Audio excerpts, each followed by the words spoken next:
Alright, so how can we make sense of time perception? One of the most basic ideas in psychology that you start to learn from as early as your bachelor's is that perception does not show objective reality. Here you can think of this illusion, for example, where your perception is influenced by your interest. Another example is your experience of this video, which differs depending not just on your educational background, but also on more physiological factors, such as how tired you are, how restless you are, etc. So the brain creates experiences, and in turn, they reflect the way we organize our body's functions. Now, where does time perception come into all this? Well, it doesn't. Time's not real. What do you mean time's not real? I mean, time's not something that can be perceived. It doesn't exist in the physical world. It's not something that we can distinguish with our senses. You know, with colors, for example, you've got red and green and something blue, but for time it's just time. It's always 1 second per second. Even if you wanted to perceive time, it's just impossible because you can't differentiate it. It's like trying to define the color blue, but the whole damn world is always in the same exact shade of blue. No.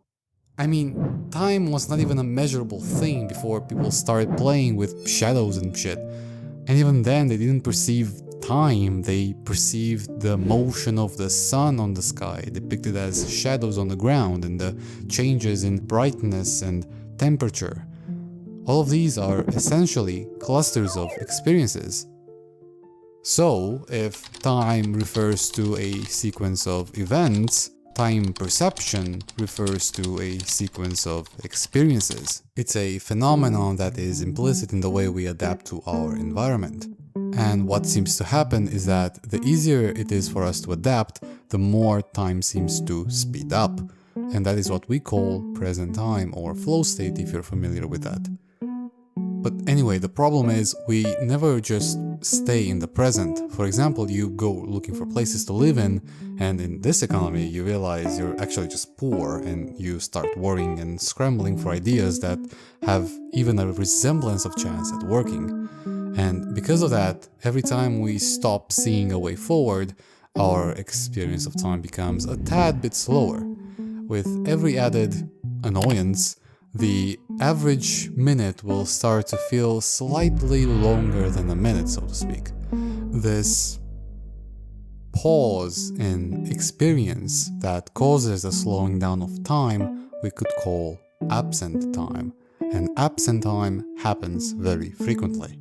As we suggested, it happens almost every time we encounter something new, unexpected, something that makes us feel bored or stuck or restless. The example that I give most often is that absent time happens every time we lose our train of thought.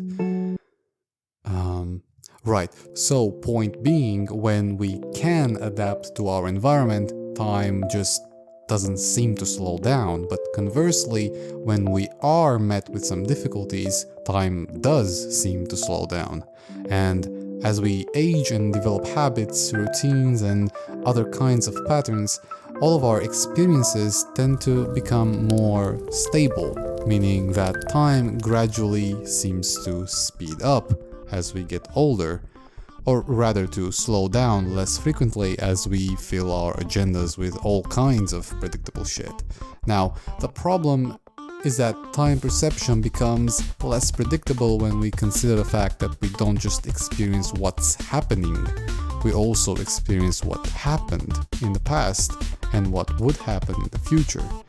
These are called prospective and retrospective time perception.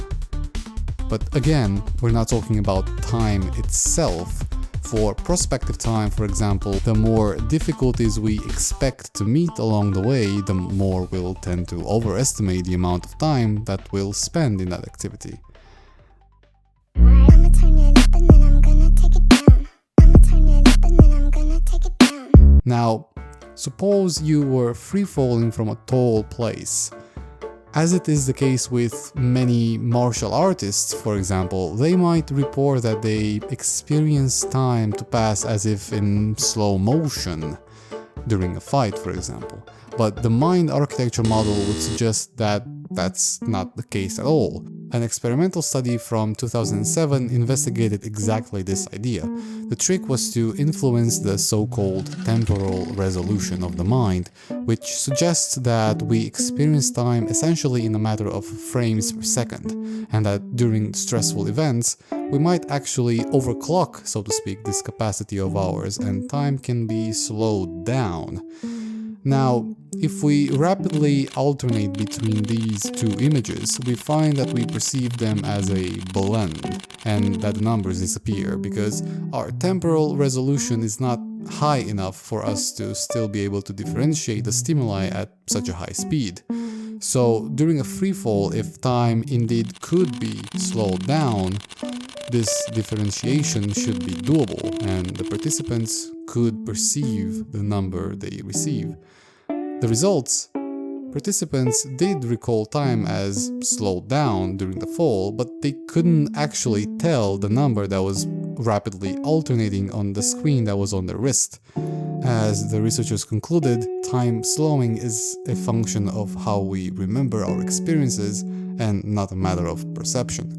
In other words, time is not something to be perceived but experienced as a phenomenon that is implicit in all of our conscious activities.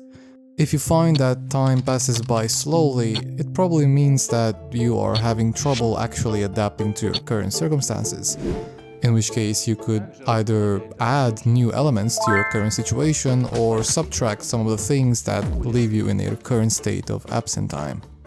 I also conducted an online experimental study on the experience of time, a summary of which you can find for free on my Patreon if you're interested. And if you enjoy my content and want to see more of it, I would appreciate your support by, you know it already. Wake up every day, I have some food and everything seems like it's going to be fine. Then all of a sudden shit